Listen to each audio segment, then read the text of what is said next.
Hare Krishna. The best way to celebrate Janmashtami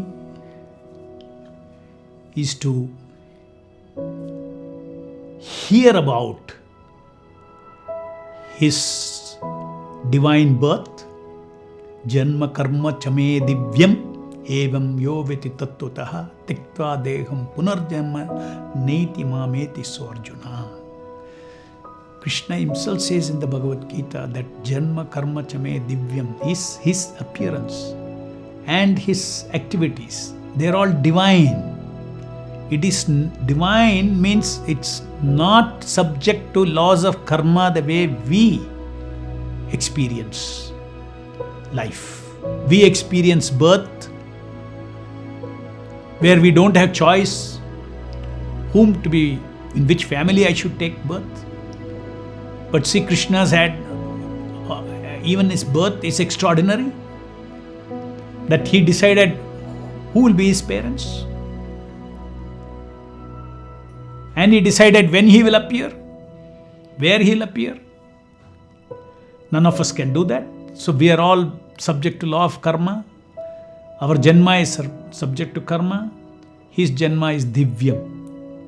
And also when Krishna appeared before Devaki and Vasudeva, he did not appear from the womb of Devaki. He just appeared before Devaki as a forearmed, Vishnu.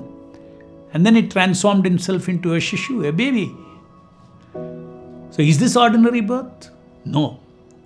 So, the best way to celebrate Janmashtami is to hear about his wonderful birth, and after birth, all the different pastimes of Krishna in Vrindavan, in Nandagram. Hearing those pastimes today is on the Janmashtami day is something very purifying.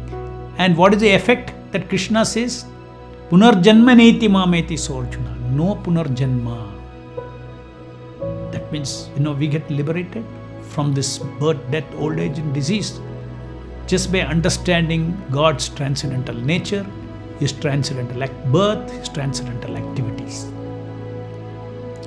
Okay, after that, this is the most important, but that's not the only thing that we do to celebrate. That's to our benefit. But we have to glorify Krishna by wonderful, celebrations of, engaging all the arts, all the, like dancing, chanting, music, kirtan, and beautifully, decorated Lord in his Archa Vigraha. A very special, dress is to be offered to the Lord on his birthday, and then we have to offer. Just like nowadays we offer cake. We in our ISKCON we offer big cake to Lord Krishna with nice, loving words written on the cake. We offer, devotees cook, hundreds of dishes, and they offer to the Lord. To see the altar with all those dishes lined up there step by step itself is, it gives you a feeling of what is Lord's opulence. What is his capacity to enjoy love from unlimited living entities. So Janmashtami is a great occasion to show our love in extraordinary ways to Lord Krishna. Though every day, every moment, we have to express our love to Krishna. But this is a very special occasion where we have to express love in extraordinary ways.